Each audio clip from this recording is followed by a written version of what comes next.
The draft is about finding stars, right? And Queen to me has the highest upside. His efficiency grades out historically. Cooper Flagg is one of the few best prospects of the last 10, 20 years. Next year has three of those guys. Player most likely to drop on draft night? Ooh, good question. Gets it off in time. And he's got it, baby! Big time Nets win! The only net fans you know? The only Nets fans you know? Man. I mean, come on, man. Or are these guys? Welcome back to Only Net Fans You Know podcast. I'm Peter. Welcome to episode number 104. I have a very, very special guest joining me today. Draft analyst. He's done work with Swish Theory, sportscasting, Bball Insiders, and of course, you have a big following with your YouTube and your Twitter with over a 10K following. You've done scouting in the past. Welcome to the show, Ben Pfeiffer. Thanks for having me. I got to ask this. I've been hearing the hype about this draft for so long. Why is this draft so special? Is the hype real? It's a really good draft. I mean, I've seen some people as of late kind of like turning down the hype meter on the draft, especially just because like 2026 is going to be like so ridiculous. I'd say the main thing about 2025 to me that's really high level is like the lottery to 20s depth, where outside of Flagg and Harper, to me there aren't any like lock superstar franchise changing prospects. Some drafts don't even have one of those guys. This draft has two. To me, that's pretty damn good. Even like into like the mid late teens, I think there are guys who have like lottery traits or would be lottery picks in a lot of drafts. And we're seeing the depth really erode, but I don't think that's as much a feature of this class as much as it's a feature of just the way that like college basketball and like NIL is going, right? Like you see guys who 5 years ago would have been locks to declare return to college basketball and, kind of chance it, where their stock might not get any higher than it is now, but they're taking the guaranteed money. A really, really good number of like high level talents throughout the lottery. A lot of guys with really interesting ceilings, in my opinion, who could really help teams and, make a big impact. From my understanding, next year's talent at the top is going to be super, super elite. But I've heard this year's draft, as you just mentioned yourself, you have a lot of, longevity in the draft, but the overall talent from the top next year is better. Yep, I'd say so. Next year, I mean, I think, most people, myself included at this point, agree that Cooper Flagg is like a, once every 10, 20, one of the few best prospects of the last 10, 20 years. And next year has three of those guys who seem like they're going to be on that level. Darren Peterson, Cameron Boozer, and AJ DeBansa. So that's like really rare. Like, again, it's obviously still early, right? Like we're still over a year away from the 2026 draft, and so much stuff can and will change. But at the moment, yeah, if you're picking the top three next year, you're going to be jumping for joy. Like, regardless, there's not necessarily like like this year, every team is praying to get the first pick, where obviously you always are. But next year, it's like you get three, you're probably in a better spot than if you get three in most years. I feel like for most of the season, we had Ace Bailey going 3. At the combine, I think he got measured out at 6'7", 202. But I feel like there's been a big fall off with his stock. What's up with that? Yeah, it's interesting because for me, Ace has always been kind of like a mid-late lottery prospect. That's how I felt about Ace back, when he was in high school, and how I still feel about Ace today.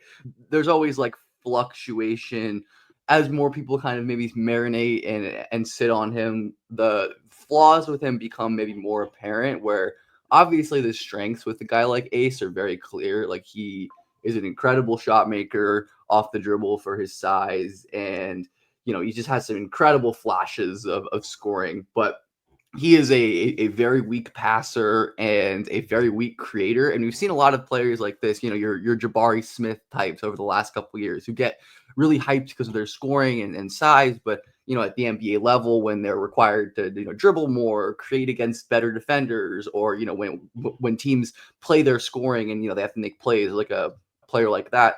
But Ace to me is still really good.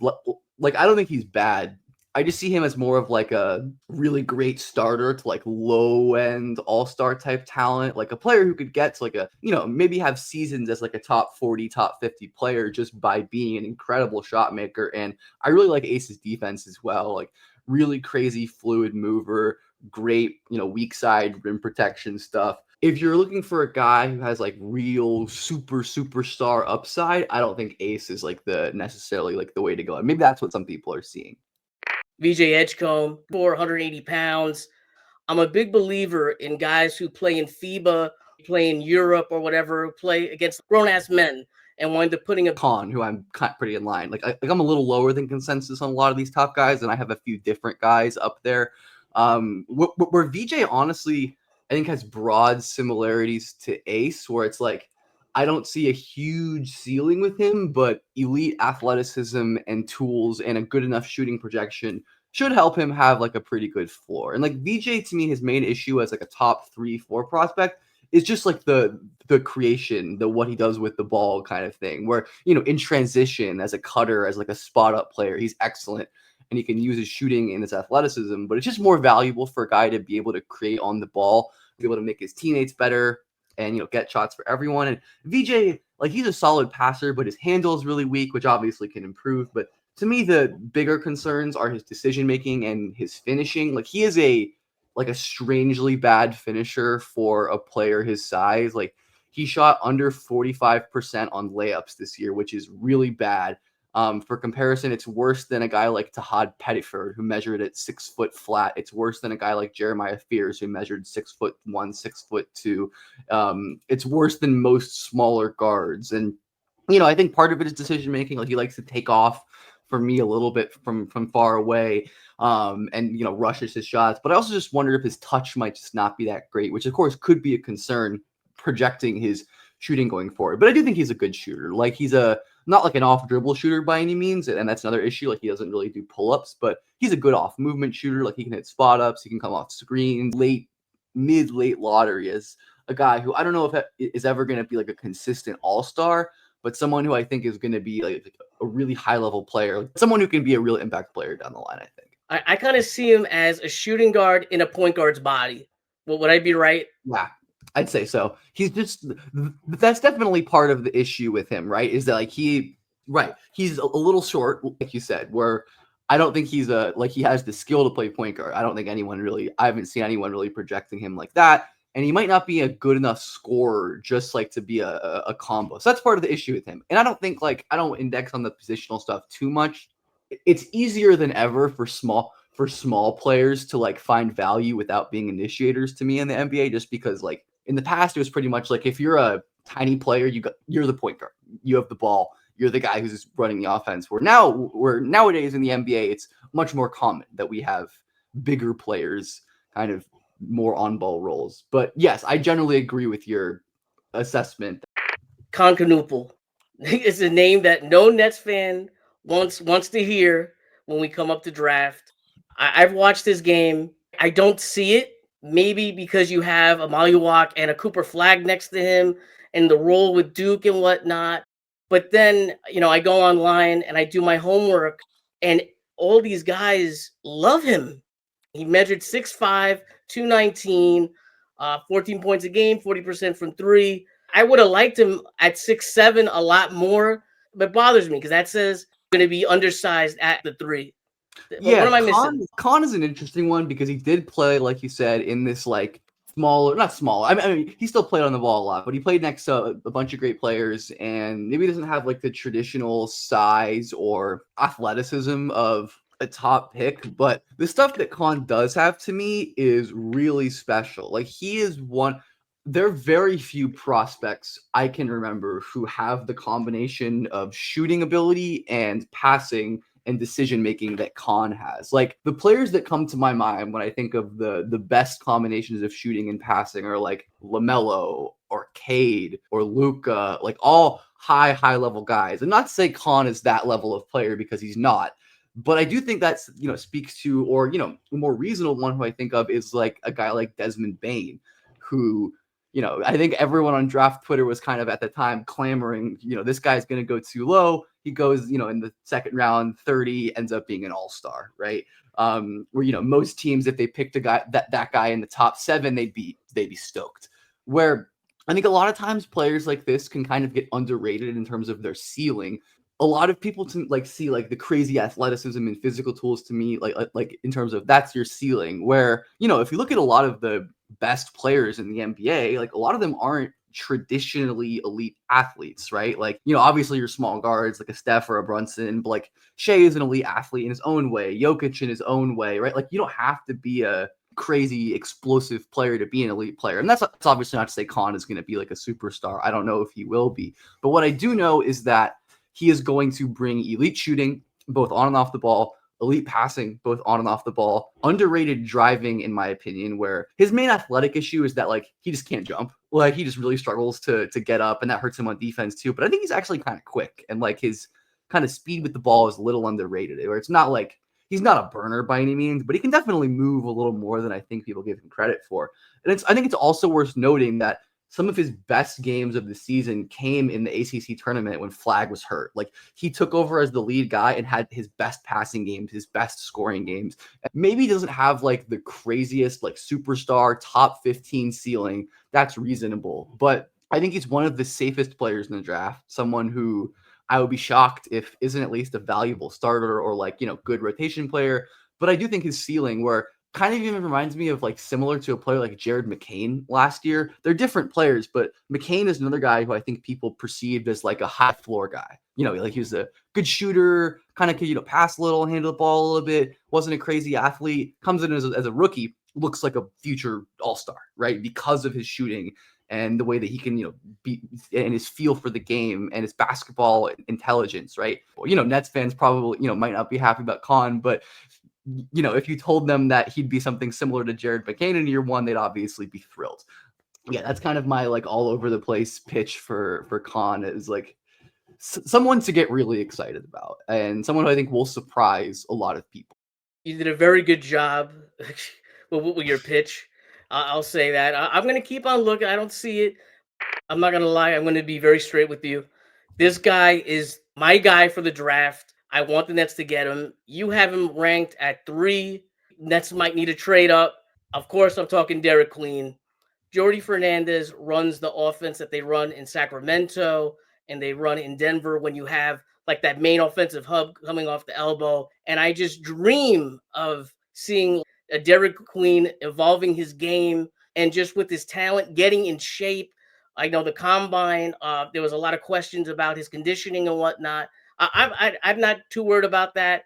You have him ranked at 3. You're very high on him also. Yeah, I'm with you on this one. I mean, I love Queen. To me, the draft is about finding stars, right? Like getting stars, especially cost-controlled stars, is what the draft's all about. And Queen, to me, has the highest upside in the class outside of your top 2. Obvious concerns with Queen, right? Like he's a 6'7", 6'8", 6'9" center who isn't a great rim protector and isn't a great shooter. Like obviously raises red flags. But like you said, right, your Jokic, your Şengün's, your Sabonis, like there are players with that profile. Obviously, this guy was a great shooter, but got went undrafted. I think of like a guy like Naz Reid, who I think if he came out today, because I think people understand how valuable these like handling, creating bigs are, wouldn't have gone undrafted by any means. And obviously, we see the kind of player that he is today, where Queen has some of the best like creation potential in the draft, where I think he has a real chance to be like a centerpiece of your offense down the line. Like you said, with like the dribble handoff stuff and playing at the top of the key, he can absolutely do that. But he's a phenomenal interior scorer, such an efficient finisher, creates a ton of good looks on his own. I think, worth noting that he was so dominant playing at Maryland without a bunch of great NBA level guards, or playing next to another non-shooting big in Julian Reese that often like clogged up spacing for him. And Queen is someone who like, after the combine gets the bad athlete label. I just can't agree with that. Like he has his issues where he really can't jump. That's a major issue.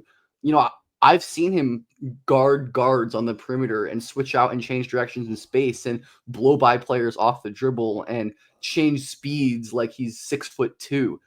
He just moves with the ball. And I think like movement skill is hard to quantify, but Queen is so damn good. Like he's just one of those guys. Like he just moves different. You know, you just watch him play with the ball. You watch him drive in space, and you're like, oh yeah, there's just not a lot of guys who look like him, who move like him.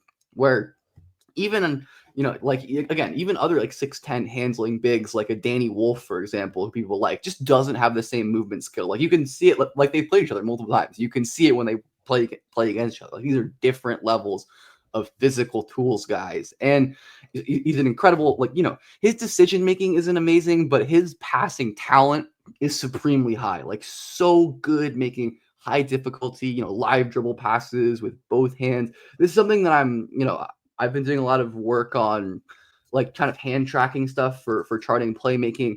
Derik Queen by far passes with his weak hand the most of anyone in the draft that I've charted so far. Like not even close. Wow. Passing with his weak hand. Queen passed with his weak hand around 17% of the passes that I charted, which is, there are only two other players above 10%, and everyone else was below that. So he is just beyond skilled. And I wanted to mention this at some point, but I think his fit in Brooklyn is good because they're kind of a blank slate, and you can build around him. And I think Jordy proved that he is a coach that I think will be good with, developing young players. Having like a good infrastructure and ecosystem is so important. Like we've seen guys get drafted to like a Charlotte or Chicago and, fail over and over. And, maybe they would have busted, like Detroit historically, like maybe they would have busted anywhere. Who knows? But having like a good coach and a good ownership and a good plan for these guys is so important. And from an outsider's perspective, it seems like Jordy Fernandez did a really good job this year, like getting the most out of cast of misfit toys, right? Like he got the most out of like a Tyrese Martin or a Keon Johnson or like a Zaire Williams or, Tosan Woman, like just guys who wouldn't have success anywhere else. But, he helped the Nets team, I mean, obviously sucks that the Nets couldn't get the number one pick, but I think part of that is because, you had a guy like Jordy establishing a culture that I think will last. So, and I think for taking a kind of volatile guy like Queen, you need that. Like, as much as I love Queen, I don't love him for every team, but I think for the Nets is like this is the guy you're building around. Because for a team like Brooklyn, if you take a player like VJ and he ends up being a really solid, good starter, like that's great, but that's not moving the needle or anything for a team that needs these like high end difference makers. So yeah, I love Queen, and I think him in Brooklyn makes a whole lot of sense. This guy is incredibly raw. I think he has one of the higher ceilings and maybe one of the lowest floors. Yeah. I'm talking about Maluach. What do you think about him? He's another one who I'd like for the Nets as well, just as like you said, very high ceiling. I think the floor for him definitely low, but because of his touch, like Maluach also obviously has like the defensive stuff, but he is an unbelievable finisher. Like his efficiency on non-dunks like grades out extremely well historically. Like one of the more efficient like lob finishers on layups. Like he has great touch around the basket on hook shots and stuff like that. But yeah, I mean, it is definitely he's very raw still, only like 3 to 4 years into his basketball career. I do think made notable strides on defense this year. And like you just don't see a lot of players with his size and standing reach move like he does. Honestly, kind of like Queen, but in a very different way. Like he isn't like a switch big by any means, but the way that he can like hedge and recover or cover ground as a help defender is pretty rare and freaky, honestly. He's not someone who, like is a lock to be a great player by any means. There is a lot of downside with a player like that, but he's someone who, I think can be a defensive anchor, can be someone who is the centerpiece of a really good defense and providing value on offense with his finishing. And like he's flashed a little bit more like pass, dribble, shoot stuff at lower levels of competition in the past. I'm not necessarily baking a ton of that into my eval just because it's hard to project with such a small sample that he has and against like low levels of competition. But hey, who knows? If he does end up being like even an okay shooter or passer or handler, like that could take him over the top as an offensive player. So yeah, he's another one where like I think if he falls to the Nets, I think it's a totally reasonable swing. Is there any potential with the shot? Like, does he have an ugly shot, would you say? Like, how's the release? Like, of course, we don't see a lot of 7-footers taking threes and whatnot. But Right, if he right. could shoot around 30, just keep him honest, or even just mid-range shots, like, I feel like that's such a huge advantage. Yeah, that's going to be the thing. I mean, he shot 16 threes all year. Like, it's just, Yeah, it's hard to project the guys who just don't shoot threes, right? It's not like yeah, it's not like he's a bad shooter. He just doesn't take them, right? So it's hard to really know what level of shooter he's going to be. And he was never an efficient shooter, even when he did shoot. But I think if you're banking on his shot, it's one, like the touch, like I said, is phenomenal. And that's a good indicator. Like, he's an, excellent, finisher on the rim, has the hook shots, a pretty damn good free throw shooter, like almost 77% for a raw kind of 18-year-old athlete. A lot of these guys are like really bad free throw shooters and don't have good touch, but Maluach clearly does. If he can be someone who you just like can't leave open, which is just kind of hard for me to imagine him being like a guy who defenses really have to pay attention to, like in a playoff setting. But it wouldn't shock me if Maluach ended up as a guy who was like hitting open threes every once yeah. in a while. I just want to keep them honest. I don't want them to sag off. I don't want them to sag off. I think that's a reasonable thing to bet on. Like, it's not a guarantee, but I think it's reasonable. It wouldn't shock me if Maluach, like, I think he has, a better shooting projection, or like probably a similar shooting projection to like a Murray Boyles, right? He like also doesn't take threes, and has worse touch indicators overall, right? Or it's like he's a guy who has big shooting questions, but Maluach, he's 7'2" with the just gargantuan reach and wingspan and all of that stuff. But yeah, I think it's like I said, not something I would guarantee or really, put money on, but something that, if it happened, I'd be like, yeah, we could have potentially seen that coming. All right, Ben, I'm going to throw some rapid fire questions. You could expound on your answers as much as you want, but I'm just going to throw them at you. Who's your favorite player in this draft? It doesn't have to be Cooper Flag. It could just be a second rounder that you just like, man, I really like this guy's game. Yeah, I mean, I do love Flag, but my two favorites who we've talked about are Fears and Queen. I mean, I love bigs who are as skilled as Queen, and I love guards who get to the rim and are skilled and have the kind of handle that Fears does. So those are the two guys we've already talked to, but I just adore and love watching. And I'd say my favorites otherwise, that aren't necessarily, high level guys, just guys who I really like watching. I love watching Todd Pettiford, Auburn guard, just like another, a New York kid, really skilled with the ball, great shooter, great defender. Maybe not the greatest NBA prospect in the world just because of his size, but like someone who I think is going to be really good. And also I love watching Walter Clayton, who anyone who watched the tournament can probably concur. But he's someone who I think is possibly even a little underrated, and hasn't kind of gotten the tournament bump that I expected. But I've always viewed him as a really good player. So those are some guys who I just really like. I'm a huge Yakatronis guy. I understand the turnovers. I like him as well. I love the pick and roll. I think you had him highly rated in your big time passing percentage stat. Am I right? He's pretty high up there if I'm recalling parentheses. He's very high in terms of just like potential assists. Like he is, sets up his teammates like crazy. I think the most underrated thing about him is his finishing. Like he shot almost like 68% at the rim this year. Really efficient on layups, draws a bunch of fouls. Like for a guy who isn't like viewed as an athlete, someone who is much more efficient at the basket and getting there than you'd think. I'm definitely with you on the liking Kasparis thing. He's also just really fun. And even though he has big issues, I agree he's a super fun player to watch. As is his teammate, Will Riley, tall, shooting, skilled, physical wing. It was just fun to watch. Lottery player most likely to drop on draft night. Ooh, good question. See, you totally gave me these questions ahead of time, and I just didn't. Lottery player most likely to drop on draft night. I'm gonna go with Carter Bryant. I feel like he's kind of getting super hyped up. So I've seen some top 10 stuff, but I feel like maybe some teams will share some of the worries that I do about his offense, and he'll drop a little bit. But I have no idea, to be honest. Yeah. Obviously there's a lot of time.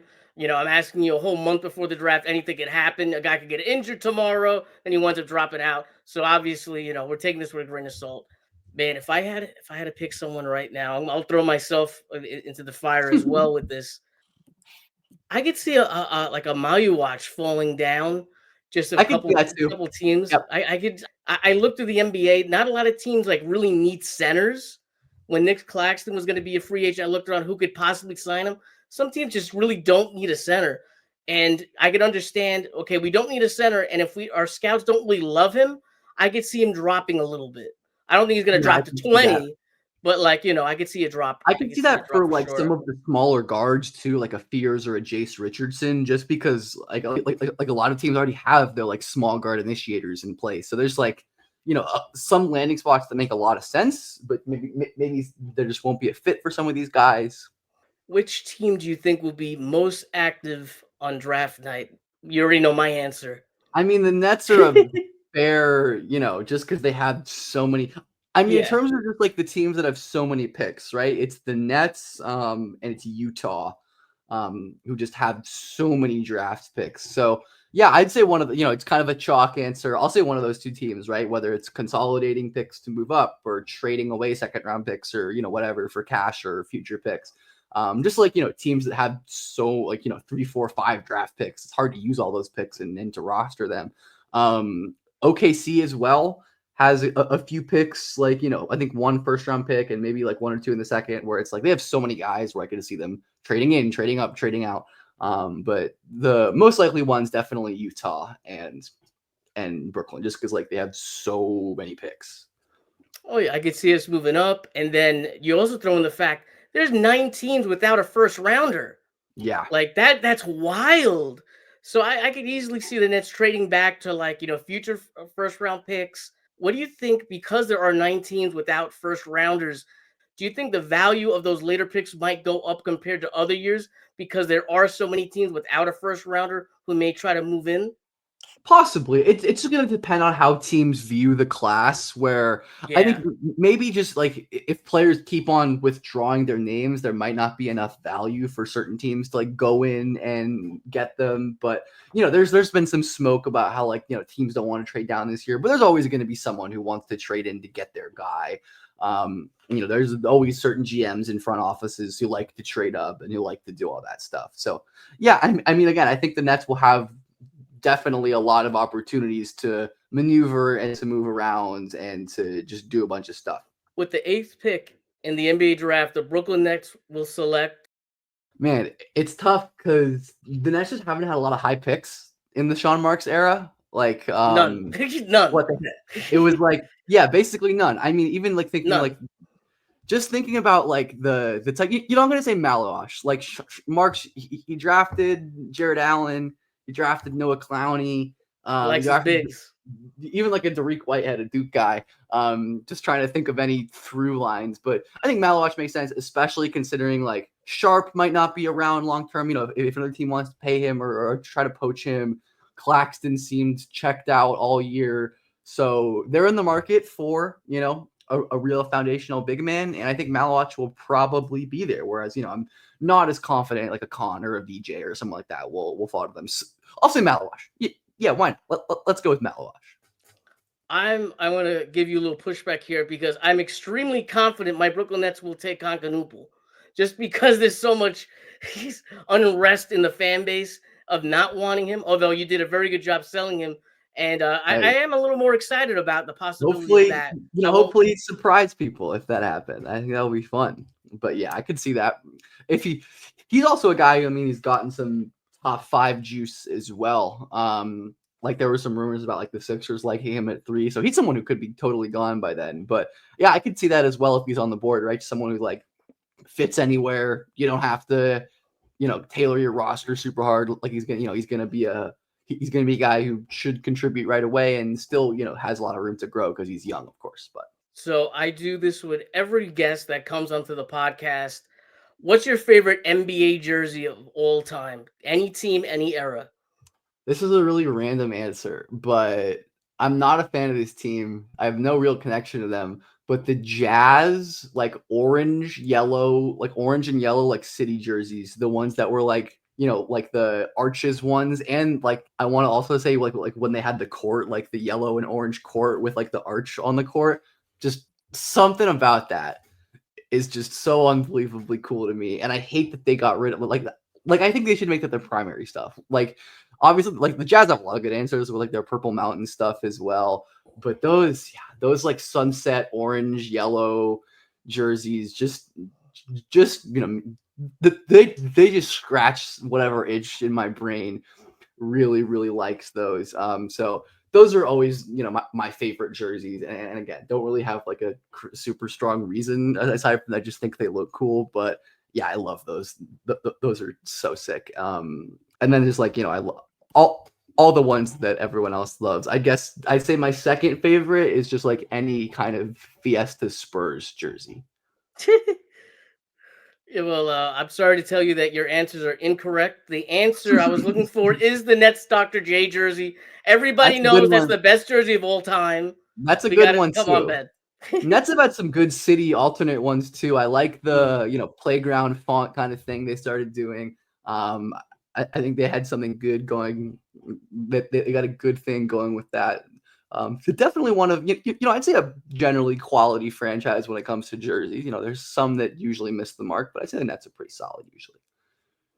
All right, Ben. I've held you for a very, very long time, and I appreciate your time. Let's get some plugs in there for you. Where can they find you?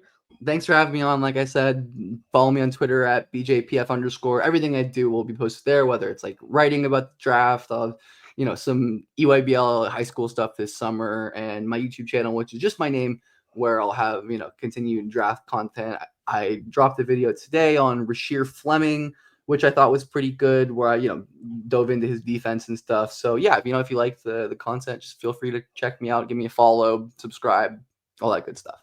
All right, guys, you can follow me at NetFans, on Twitter and YouTube. Obviously, you're watching this on YouTube right now, so if you enjoyed the episode, leave a like and subscribe for more stuff in the future. Have a great day, have a great night, and let's go Nets. We're out.